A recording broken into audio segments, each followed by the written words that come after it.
മഴക്കാലവും വെള്ളപ്പൊക്കവും അതിൽ പതുങ്ങിയിരിക്കുന്ന അപകടകാരിയായ ഒരു ആളെ വിഴുങ്ങി. മാൻഹോൾ.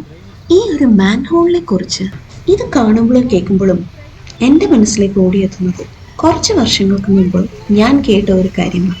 ഇത് സംഭവിച്ചത് ഏറെ ദൂരെയൊന്നുമില്ല, നമ്മൾ താമസിച്ചിരുന്ന ആ ചുറ്റുവട്ടത്തൊക്കെ തന്നെയാണ്. ഒരു മഴക്കാലത്ത് നല്ല കോരിച്ചൊരിയുന്ന മഴ. നിസ്സാര മണിക്കൂറുകൾക്കകം തന്നെ വഴികളൊക്കെയും നിറഞ്ഞ് വെള്ളപ്പൊക്കവുമായി. രണ്ട് പിള്ളേര് ട്യൂഷൻ കഴിഞ്ഞ് നടന്നു പോകുന്നു. പെട്ടെന്ന് ഒരു കൊച്ചിനെ കാണാനില്ല. ആ കുട്ടി നടന്നു പോകുന്ന കാല് വെച്ച സ്ഥലത്ത് ആ മാൻഹോൾ ടിൽറ്റായി ഓപ്പണായി അതിൻ്റെ ഉള്ളിലേക്ക് ഇറങ്ങിപ്പോവുകയാണ് ചെയ്തത്. ചെറുപ്പക്കാരും മുതിർന്നവരും ഒക്കെയായിട്ട് വഴിയോരത്തും കടലവാതിൽക്കലും ഒക്കെ മഴ തോരാനായിട്ട് കാത്തു നിൽക്കുന്നു. കണ്ടവർക്ക് ആർക്കും തന്നെ ഈ കൊച്ചിനെ ഒന്ന് രക്ഷിക്കാൻ കഴിയില്ലല്ലോ. വെള്ളത്തിന്റെ കുത്തൊഴുക്ക് അത്രയും ശക്തമായുള്ളപ്പോൾ ഈ കൊച്ചിനെ എങ്ങോട്ടാണ് അടിച്ചു കൊണ്ടുപോയത് എന്ന് പോലും അറിയാതെ ആൾക്കാർക്കൊക്കെ നോക്കി നിൽക്കാൻ മാത്രമേ കഴിഞ്ഞുള്ളൂ. പിള്ളേരെ മാത്രമല്ലല്ലോ, മുതിർന്ന ഒരാളാണെങ്കിൽ തന്നെ നമ്മളെ വിഴുങ്ങാൻ അത്രയും തന്നെ നേരം മതിയല്ലോ. എത്ര ബലശാലിയാണ് എന്ന് പറഞ്ഞാലും നീന്താൻ അറിയാവുന്ന ഒരാളാണെങ്കിലും ഇവിടെ ചിലപ്പോൾ കാര്യമുണ്ടായി എന്ന് വരില്ല. വെള്ളപ്പൊക്കം ആവണമെന്നില്ല, മഴക്കാലത്ത് എപ്പോഴും തന്നെ പതിവിലും കൂടുതൽ അവിടെ എപ്പോഴും തന്നെ വെള്ളം കാണുമല്ലോ. വേനൽക്കാലത്ത് ചെളിയോ മണ്ണോ വീണ് മാൻഹോളിന്റെ അടപ്പ് അതവിടെ മുറുകിയിരിക്കും. മഴക്കാലത്ത് ഇത് വെള്ളം കൂടുമ്പോഴത്തേക്കും താഴെ നിന്ന് വെള്ളത്തിന്റെ പ്രഷർ കൊണ്ട് ഈ മൂടി അങ്ങോട്ട് ചെറുതായി പൊങ്ങാൻ തുടങ്ങും. അപ്പോഴത്തേക്കും ഇത് ലൂസായി കിടക്കുന്നതുകൊണ്ട് ഇതിന്റെ ഒരു ഭാഗത്ത് ചവിട്ടിയിട്ടുണ്ടെങ്കിൽ അതിങ്ങനെ ചരിഞ്ഞ് വളരെ എളുപ്പം തന്നെ തുറന്നു പോകും. അങ്ങനെയാണ് ഈ അപകടങ്ങൾ സംഭവിക്കുന്നത്. നമ്മൾ നിത്യവും നടന്നു പോകുന്ന വഴിയിലൂടെ ആവാം നമ്മൾ പോകുന്നത്. പക്ഷേ ഈ മഴയും വെള്ളപ്പൊക്കവും കൂടെ ആകുമ്പോഴത്തേക്കും നമ്മൾ പെട്ടെന്ന് ഒരു കടയിലേക്ക് അല്ലെങ്കിൽ ഏതെങ്കിലും ഒരു തണലിന്റെ കീഴെ ഓടിക്കേറാൻ നേരത്ത് ദിവസവും നമ്മൾ കാണുന്ന ആ മാൻഹോളിന്റെ സ്ഥാനം ഓർക്കണം എന്നില്ല. അത് സ്വാഭാവികം.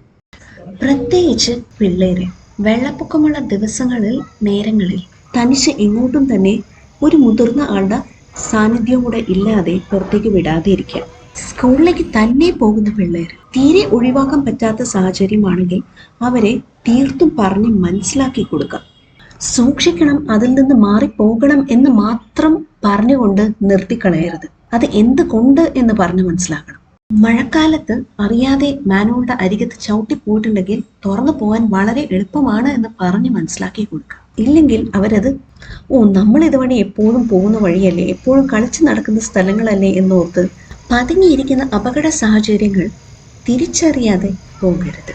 അതുകൂടാണ്ട് ടൂ വീലേഴ്സ്, ബൈക്കിലും സൈക്കിളിലൊക്കെ യാത്ര ചെയ്യുന്ന ആൾക്കാരും പ്രത്യേകം ശ്രദ്ധിക്കേണ്ട ഒരു കാര്യമാണിത്.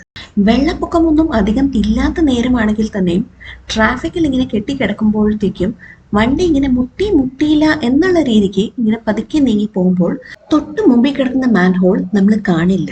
അപ്പോൾ ടൂ വീലേഴ്സും കൂടെ പ്രത്യേകിച്ച് ശ്രദ്ധിക്കുക. ഈ മാൻഹോൾ എന്ന് പറയുന്ന സംഭവം തീരെ ഒഴിവാക്കാൻ പറ്റാത്തതും വളരെ അത്യാവശ്യമായിട്ടുള്ള ഒരു കാര്യം തന്നെയാണ്. അപ്പോൾ അതിലൂടെ സംഭവിക്കുന്ന അപകടങ്ങൾ എങ്ങനെ ഒഴിവാക്കാം, അല്ലെങ്കിൽ അറ്റ്ലീസ്റ്റ് എങ്ങനെ എണ്ണത്തിൽ കുറയ്ക്കാം എന്നുള്ളൊരു കാര്യമേ നമുക്ക് ചെയ്യാൻ പറ്റുകയുള്ളൂ.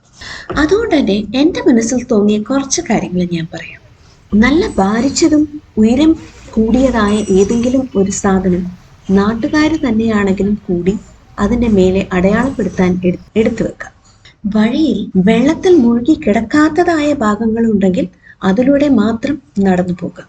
എല്ലായിടവും ഒരുപോലെ വെള്ളം മുങ്ങി കിടക്കുകയാണെങ്കിൽ നമ്മൾ രണ്ടുപേര് പോകുവാണെങ്കിൽ കൈ നല്ല മുറുക്കി തന്നെ പിടിച്ച് നടന്നു പോകും. ഒരാള് വല്ലയിടത്തും വഴുതി പോയിട്ടുണ്ടെങ്കിൽ പിടിച്ച് നമ്മൾ പൊക്കണം എന്നുള്ള മനോഭാവത്തോടെ അത്രയും ശക്തമായി മുറുക്കി തന്നെ കൈ പിടിക്കും.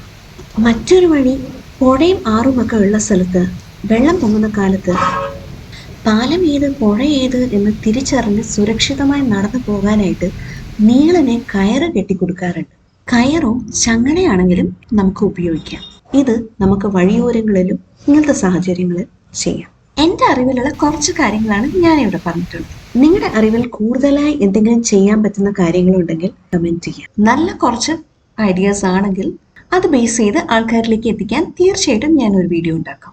കഴിയുമെങ്കിൽ ഒന്ന് ലൈക്ക് ആൻഡ് ഷെയർ ചെയ്യുക. അല്ലെങ്കിൽ ഒരു ജീവന്റെ വില കൽപ്പിച്ച് ഇനി നിങ്ങളായി തന്നെ ഞാൻ ഈ പറഞ്ഞ കാര്യങ്ങൾ ഇതുപോലെ തന്നെ മറ്റൊരാൾക്ക് പറഞ്ഞ് മനസ്സിലാക്കി കൊടുക്കാമെങ്കിൽ ദയവായി അത് ചെയ്യും.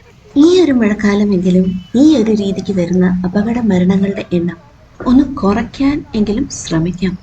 മലയാളം മനസ്സിലാക്കാത്തവർക്ക് വേണ്ടിയിട്ട് ഈ ഒരു വീഡിയോ എൻ്റെ മലയാളം ചാനലിൽ തന്നെ ഞാൻ ഇംഗ്ലീഷിലും ഇട്ടിട്ടുണ്ട്.